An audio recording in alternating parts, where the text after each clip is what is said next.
cacher. Et donc la transparence, la pédagogie, l'explication auprès de l'ensemble des acteurs du football est quelque chose que nous recherchons au bénéfice de plus de sérénité autour des matchs de football.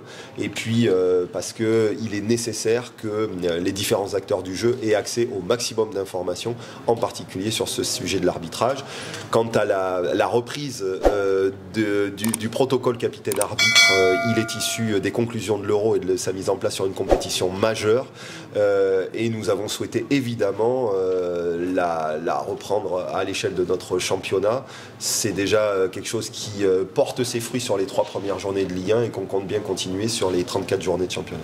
Il y a un autre élément que l'on reprend de l'Euro, c'est sur l'attroupement autour des arbitres. On en avait discuté avec le patron de l'arbitrage européen et lui, il avait fait un bilan de l'Euro et ça s'était plutôt bien passé.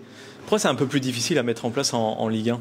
On peut éventuellement se dire qu'à l'échelle d'une compétition de 306 matchs, c'est-à-dire celui de la Ligue 1 professionnelle, certaines habitudes, certaines périodes de la saison, certains enjeux de classement, etc. font qu'au fur et à mesure, de bonnes ou de mauvaises habitudes réapparaissent ou disparaissent. À l'échelle d'une compétition majeure comme l'Euro, peut-être que cette problématique-là explique que ça se soit bien passé, mais on fait le pari qu'une fois que les bonnes habitudes seront prises, avec des acteurs majeurs comme les capitaines des différentes équipes professionnelles, on puisse arriver à un résultat similaire.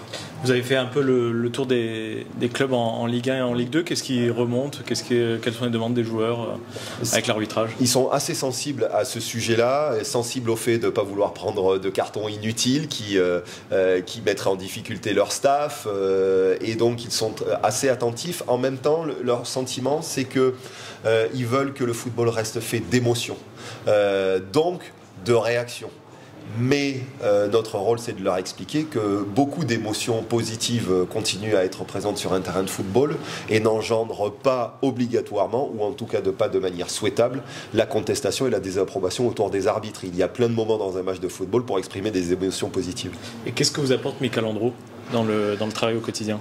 D'abord, une vraie expertise technique sur la lecture de nos situations. Vous avez pu en partager certaines ce matin. Et son regard d'ex-gardien de haut niveau, d'ex-entraîneur de haut niveau, d'ex-joueur professionnel, nous apporte une lecture et un angle de vue différent sur nos situations où, dans certaines discussions arbitrales, face à nos critères arbitraux, parfois on est face à un mur, on a besoin de trancher, on a besoin d'explications supplémentaires.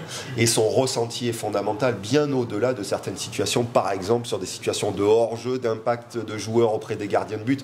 Il a une sensibilité qui nous intéresse énormément, et en plus ce regard-là se nourrit également de manière rapide de ce qu'il perçoit de nos problématiques. Il a utilisé face à vous le mot exigence, et il a compris que notre volonté d'analyse et de préparation de nos futures performances se nourrissait de ces thèmes-là.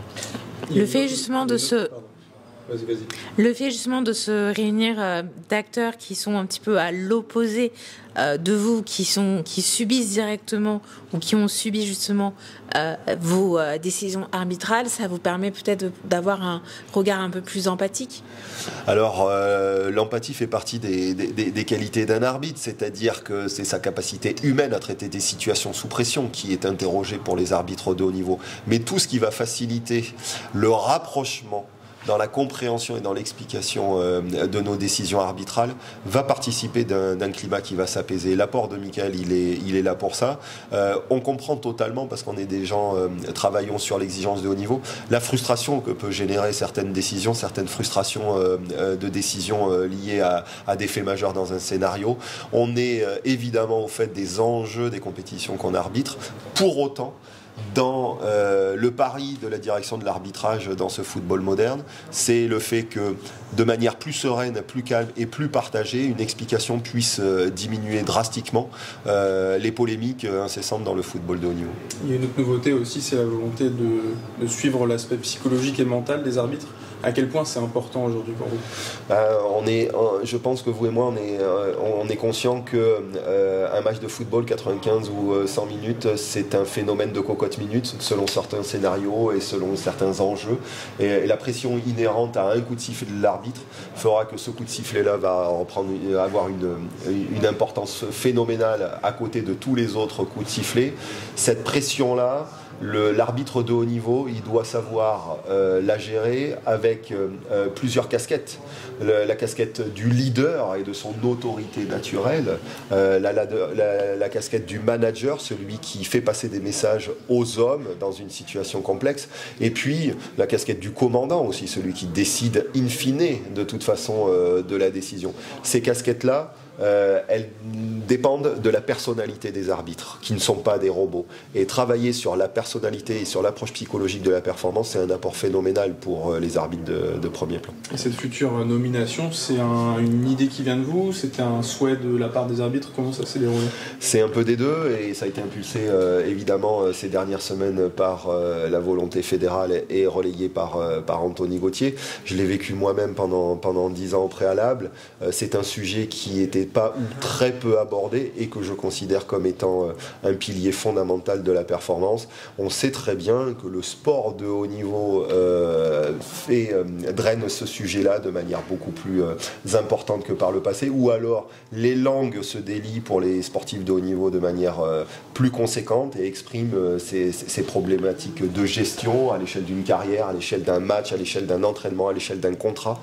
C'est la même chose pour les arbitres professionnels qui prennent des décisions majeures tous les week-ends. Vous parlez de préparation mentale pour les 90-95 minutes de match, mais le problème, c'est que l'arbitrage et la frustration ne s'arrêtent pas après le match.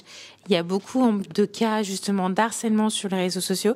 Est-ce que justement cette préparation mentale aussi va accompagner les arbitres pour les après-match quand ils ont pris des décisions qui sont forcément contestées par tous les acteurs du jeu. Vous avez raison de souligner cette problématique. Elle a à voir avec le bien-être et l'équilibre personnel des hommes et des femmes derrière les arbitres. De ce point de vue-là, les arbitres professionnels de Ligue 1 sont exposés, tout comme les sportifs, les joueurs, les staffs, à cette problématique des réseaux sociaux qui continuent après match, évidemment, et qui peuvent dévier sur des comportements très problématiques. La fédération et la direction de l'arbitrage sont très sensibles à ces sujets qui peuvent devenir récurrents, et dans l'approche psychologique de la performance que l'on souhaite mettre en place auprès de nos arbitres, il y a ces discussions sur l'écosystème autour de l'arbitre, la protection des hommes et des femmes derrière, la protection des familles, le danger du cyberharcèlement, et la fédération est extrêmement sensible à ce sujet-là et ne manque pas de prendre en charge, même de manière totalement responsabilisée, mais pas évoquée auprès du grand public, ces problématiques quand les arbitres les subissent.